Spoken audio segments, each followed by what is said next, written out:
আপনি কি জানেন মহেশখালী বাংলাদেশের এক বিশেষ স্থান যেখানে প্রাকৃতিক সৌন্দর্য, সাংস্কৃতিক ঐতিহ্য এবং শান্ত পরিবেশ একত্রিত হয়েছে? এই জায়গার সবচেয়ে বিখ্যাত স্থানগুলোর একটি হলো আদিনাথ মন্দির, যা প্রতিদিন হাজারো দর্শনার্থীকে আকর্ষণ করে। আজ আমি আপনাদের নিয়ে যাচ্ছি এক চমকপ্রদ ভ্রমণে, যেখানে আমরা আদিনাথ মন্দির সহ মহেশখালীর অন্যতম সুন্দর স্থানগুলো একসাথে দেখব। হ্যালো, আমরা এখন আছি সৈকত পাড়া। তো এখান থেকে আমরা চলে যাব বাংলাদেশের একমাত্র দ্বীপ মহেশখালী, পাহাড়ি দ্বীপ আর কি। তো সেখান থেকে আমরা চলে যাব হচ্ছে আদিনাথ মন্দির। তো চলুন আমাদের সাথে। আমরা প্রথমে একটি অটোতে উঠলাম, এখানে জনপ্রতি 20 টাকা নিয়েছে। তো আমরা এখন যাচ্ছি মহেশখালী ঘাটে। তো চলুন আমাদের সাথে। সৈকত পাড়া থেকে আমি এবং অনিক জনপ্রতি 20 টাকা করে চলে যাচ্ছি মহেশখালী ঘাটে। মহেশখালী ঘাটে যাওয়ার সময় আমাদের চোখে পড়লো কক্সবাজারের সৌন্দর্য। তো যাই হোক, 15 মিনিটের মধ্যে আমরা পৌঁছে গেলাম মহেশখালী ঘাটে। ঘাটে প্রবেশ করার জন্য আমাদের জনপ্রতি 20 টাকা করে টিকিট প্রয়োজন হলো। এই ঘাট থেকে আপনি চাইলে সরাসরি মহেশখালী যেতে পারবেন। এজন্য দুই ধরনের ব্যবস্থা রয়েছে, একটি হচ্ছে নর্মাল বোট আর একটি হচ্ছে স্পিড বোট। নর্মাল নৌকা দিয়ে গেলে আপনার জনপ্রতি 30 টাকা করে খরচ পড়বে, আর স্পিড বোট দিয়ে গেলে আপনার জনপ্রতি 150 টাকা করে খরচ পড়বে। তো যাই হোক, আমরা অন্যরকম একটি অভিজ্ঞতা নেওয়ার জন্য স্পিড বোট বেছে নিলাম। আমরা প্রথমেই একটি স্পিড বোটে উঠে পড়লাম। এই বোটে আমরা সহ আরও কয়েকজন যাত্রী ছিলাম। তো সকলেরই গন্তব্য আদিনাথ মন্দির। তো দেখতেই পাচ্ছেন আমাদের বোট কিন্তু ছেড়ে দিয়েছে। এখানের যে অভিজ্ঞতাটা সেটা কিন্তু অনেক সুন্দর একটি অভিজ্ঞতা ছিল, সেটা আপনাদের সাথে অবশ্যই শেয়ার করছি। একটু বড় হয়ে যাচ্ছে, কিন্তু তারপরও আপনাদের ভালো লাগবে বলে আমি মনে করি। স্পিড বোটটি কিন্তু অনেক দ্রুত চলছিল। আপনারা বাতাসের শব্দ শুনলেই বুঝতে পারবেন স্পিড বোটটা কতটা দ্রুত চলছিল। তো যাই হোক, চলুন আমরা উপভোগ করি।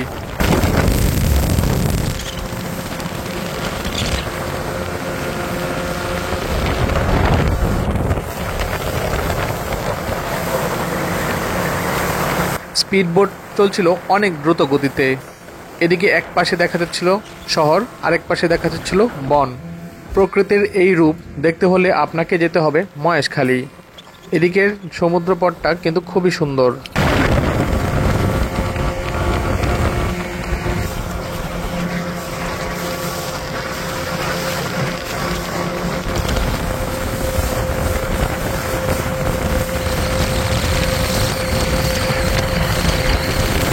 স্পিড বোট অনেক দ্রুত গতিতে চলছিল।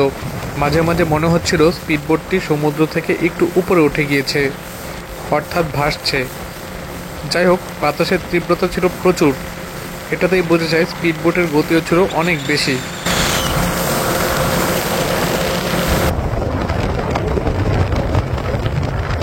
স্পিড বোটে ওঠার 30 মিনিটের মাঝেই আমরা পৌঁছে গেলাম আদিনাথ মন্দিরের ঘাটে।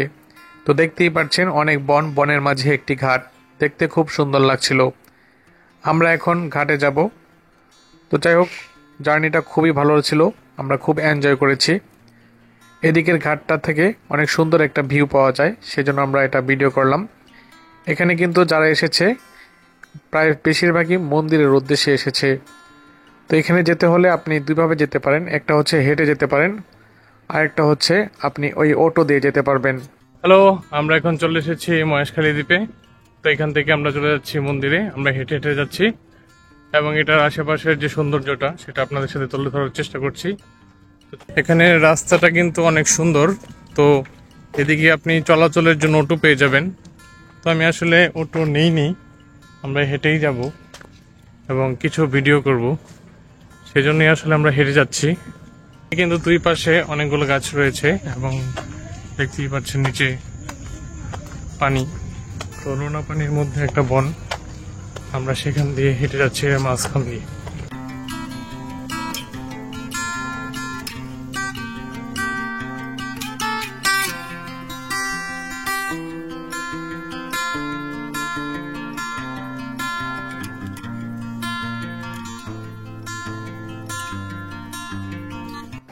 আপনারা এখন যে ব্রিজটা দেখতে পাচ্ছেন, দুই পাশে লোনা পানির বন আর মাঝখানে ব্রিজ। এই ব্রিজটার নাম হচ্ছে শুটিং ব্রিজ। সম্ভবত এদিকে অনেক শুটিং হয়েছিল, তাই এটার নাম হয়েছে শুটিং ব্রিজ।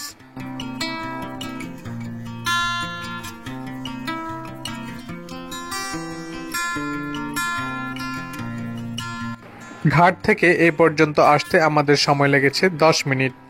আমরা কিন্তু সম্পূর্ণ রাস্তাটাই হেঁটে এসেছি। তো দেখতেই পাচ্ছেন এটা একটি বাজার। মহেশখালীতে যেহেতু আদিনাথ মন্দির অবস্থিত এবং এটি যেহেতু হিন্দু ধর্মাবলম্বীদের একটি তীর্থস্থান, তাই এখানে অনেক মানুষ এসে থাকে। হিন্দু ধর্মাবলম্বীদের পাশাপাশি বিভিন্ন বৌদ্ধ ধর্মাবলম্বীরাও কিন্তু এই মন্দিরে এসে থাকে। তো যাই হোক, আমরা এখন যাচ্ছি মন্দিরে। চলুন আমাদের সাথে আদিনাথ মন্দিরে।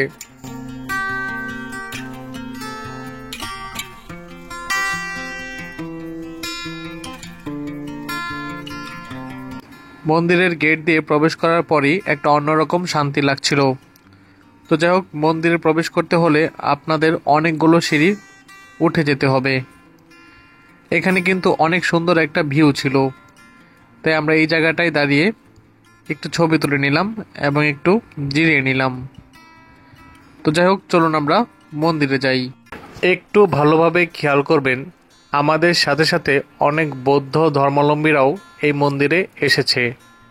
তো যাই হোক, আমরা অনেকটা উপরে উঠে গিয়েছি, এখন আমরা মন্দিরের ভিতর প্রবেশ করব। তো চলুন প্রবেশ করা যাক।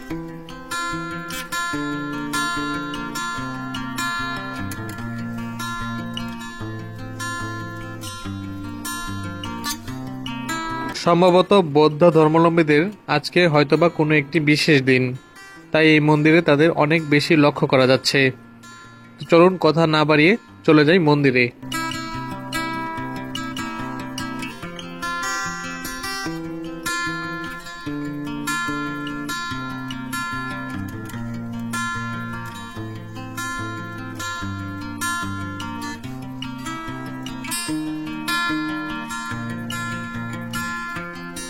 আদিনাথ মন্দিরে শুধুমাত্র যে মহাদেবের মন্দির রয়েছে তা কিন্তু নয়, এখানে অনেক মন্দিরই রয়েছে।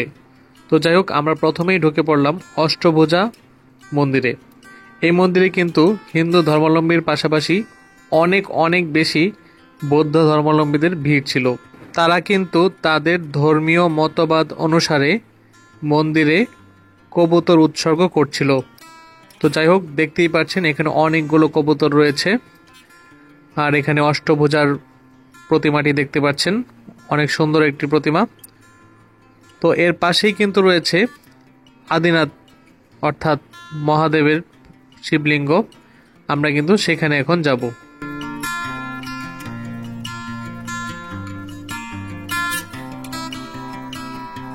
আপনারা দেখতে পাচ্ছেন এখানে বৌদ্ধ ধর্মাবলম্বীরা কলা দিয়ে দেওয়ালে ঘষছে এবং একটি সোনালী রঙের কাগজ দেওয়ালে লাগাচ্ছে। এটা হয়তোবা তাদের ধর্মীয় কোনো রীতিনীতি। এখন আমরা চলে এসেছি আদিনাথ মন্দিরে। তো আদিনাথ মন্দিরটা কিন্তু অনেক সুন্দর। তো চলুন আপনাদের সাথে শেয়ার করি।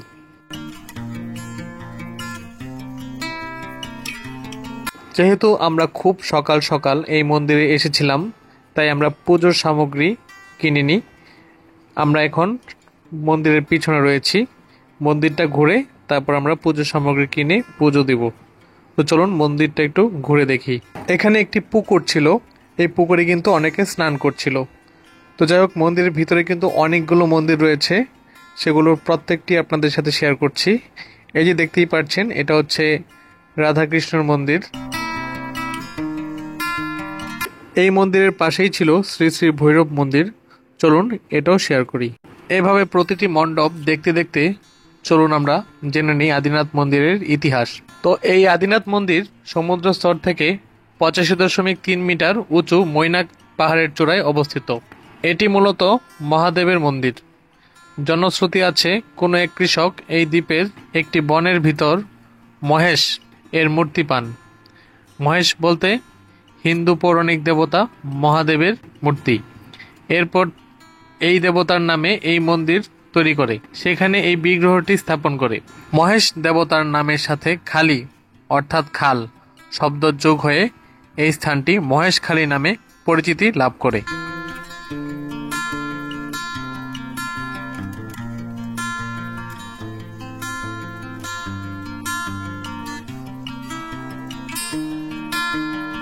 পারলেন আমরা কিন্তু আদিনাথ মন্দিরটা খুব সুন্দরভাবে দেখানোর চেষ্টা করেছি আপনাদের সাথে। তো এখানে একটা জিনিস আমরা খেয়াল করেছি, সেটা হচ্ছে হিন্দু ধর্মাবলম্বীর পাশাপাশি অনেক বৌদ্ধ ধর্মের লোকজন এখানে এসেছে। তারা অষ্টধাতুর মন্দিরে বেশি ভিড় করছে, তবে আদিনাথ মন্দিরও যাচ্ছে।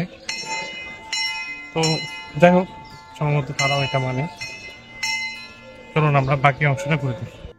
এই মন্দিরের সম্পূর্ণ অংশ আমাদের ঘোরা শেষ। এখন আমরা চলে যাব নিচে এবং সেখান থেকে আমরা পুজোর সামগ্রী ক্রয় করব এবং আমরা আদিনাথ মন্দিরে পুজো দেব। এখানে পুজো দেওয়ার জন্য আপনাকে আলাদা একটা স্লিপ কাটতে হবে, এই জন্য আপনাকে দিতে হবে 40 টাকা। তো যাই হোক, আমরা এখন আদিনাথ মন্দিরের ভিতর প্রবেশ করেছি। দেখতেই পাচ্ছেন এখানে মোটামুটি ভিড় রয়েছে অনেক। আমরা একটু ভিডিও করছি আপনাদের জন্য, যেন আপনারা দূর থেকে বসেই মহাদেবকে দর্শন করতে পারেন।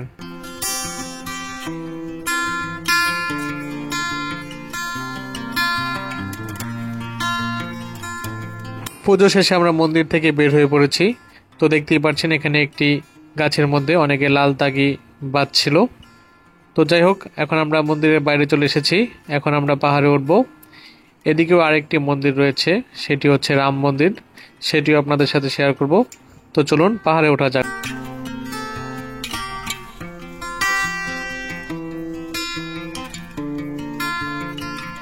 আমরা আদিনাথ মন্দির ঘোরা শেষে এখন আমরা একটু পাহাড়ে উঠছি। তো দেখতেই পেরেছেন, আপনাদের সম্পূর্ণ মন্দিরটা ঘুরিয়ে দেখার চেষ্টা করেছি। আশা করি আপনাদের কাছে ভিডিওটি ভালো লেগেছে। তো চলুন আমরা উপরের অংশগুলো আপনাদের ঘুরিয়ে দেখাই। আমরা এখন একটি পাহাড়ে উঠলাম। এখানে আরেকটি মন্দির রয়েছে, এই মন্দিরটা হচ্ছে রাম মন্দির। তো মন্দিরটা হয়তোবা নির্মাণাধীন, চলুন আপনাদের সাথে শেয়ার করি। এই দেখতেই পাচ্ছেন এটা হচ্ছে রাম মন্দির, এখানে আমরা গিয়েছিলাম। তো এখন আমরা এই রাম মন্দির দর্শন শেষে চলে যাচ্ছি পাহাড়টা দর্শন করতে। এখানে আমরা অনেক সুন্দর একটা ভিউ পেয়েছি, অনেক বাতাস বইছিল এবং কিছুক্ষণ রেস্ট নিলাম, অনেক শান্তিও লাগছিল। তো এখান থেকে আমরা চলে যাচ্ছি মহেশখালীর অন্যান্য স্থানগুলো ঘোরার জন্য। এজন্য আমরা একটা অটো ভাড়া করেছি। অটোটা আমাদের কাছ থেকে 230 টাকা নিয়েছে। তো যাওয়ার সময় বাজারটা একটু ভিডিও করে নিলাম যেন আপনারা দেখতে পারেন। তো যাই হোক, এখন আমরা অটোতে উঠব এবং প্রথমেই চলে যাব কিভাবে লবণ তৈরি করা হয় সেটা দেখানোর জন্য। আদিনাথ মন্দির দর্শনের পর আমরা চলে এসেছি মহেশখালীর একটি জায়গায়, যে জায়গায় লবণ উৎপাদন করা হয়। তো আমি সম্পূর্ণ প্রসেসটা আপনাদের দেখাবো। তো চলুন আমাদের সাথে যাওয়া যাক। তো এখন আমরা চলে এসেছি লবণের বাগানে, এটাকে লবণ বাগান বলে, এখানে লবণ চাষ করা হয়। তো চলুন আমরা দেখি।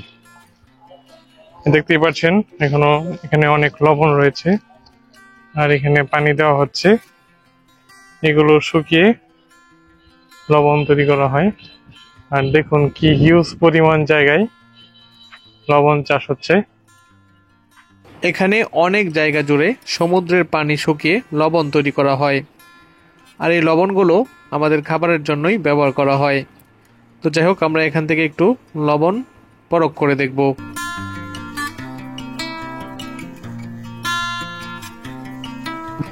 লবণ তৈরি দেখার পর আমরা চলে যাচ্ছি বৌদ্ধ মন্দিরে, সেটি স্বর্ণ মন্দির নামে পরিচিত। তো চলুন যাওয়া যাক। যাওয়ার পর দেখলাম মন্দিরটি বন্ধ রয়েছে, তাই আমরা বাইরে থেকেই একটু ভিডিও করে নিলাম।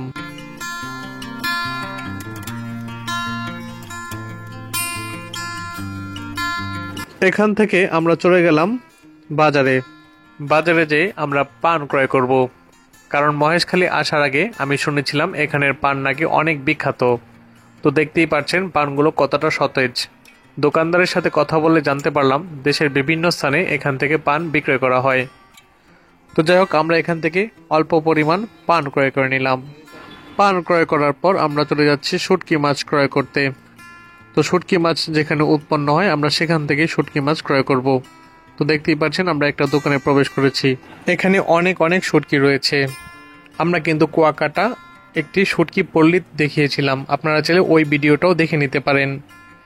তো যাই হোক, আমরা এখানে শুটকি দেখলাম, শুটকিগুলো কিন্তু একদম সতেজ ছিল। এরপর আমরা আরেকটি দোকানে গেলাম, এইখানে শুটকি উৎপন্ন করা হয়। তো দেখতেই পাচ্ছেন রোদের মধ্যে শুকিয়ে কিভাবে শুটকি বানানো হচ্ছে। এখানে অনেক অনেক শুটকি তৈরি করা হচ্ছে। তো যাই হোক, আমরা এখানে একটা দোকানে ঢুকে পড়লাম এবং সেখান থেকে আমরা ছুরি, লইট্টা ইত্যাদি শুটকি ক্রয় করলাম।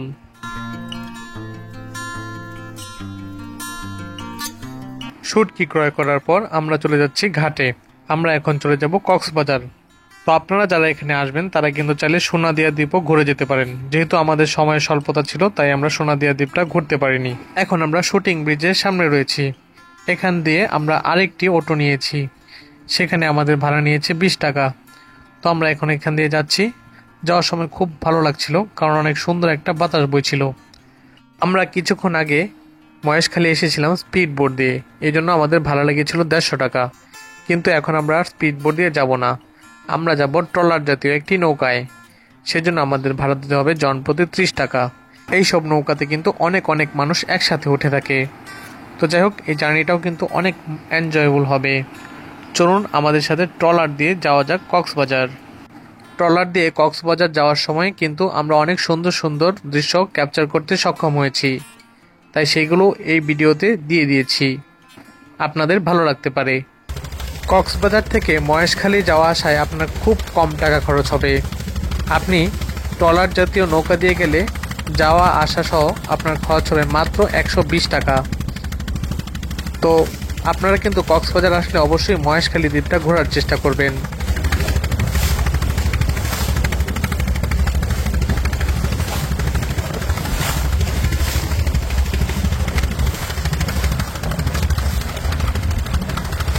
ট্রলার জাতীয় এই নৌকার ভ্রমণটাও কিন্তু আমার কাছে বেশ ভালো লেগেছে।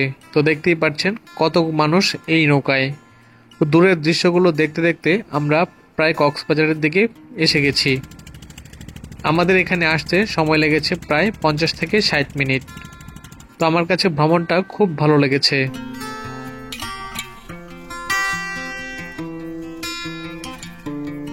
যখন আমাদের ট্রলারের সামনে দিয়ে কোনো সাম্পান যাচ্ছিল, তখন আমাদের ট্রলারটি এমনভাবে দুলছিল যে সবাই ভয় পাচ্ছিল। তো যাই হোক, আমরা এখন ঘাটে চলে এসেছি। যাই হোক, আপনারা চাইলে কক্সবাজার থেকে মাত্র 3-4 ঘন্টা সময় নিয়ে মহেশখালীটি ঘুরে আসতে পারেন, আপনাদের ভালো লাগবে। তো আমাদের মহেশখালী ঘোরা শেষ, আমরা এখন যাচ্ছি সুগন্ধা বিচে। তো সেখান থেকে আমরা কক্সবাজারের বিভিন্ন দর্শনীয় স্থান ঘুরবো।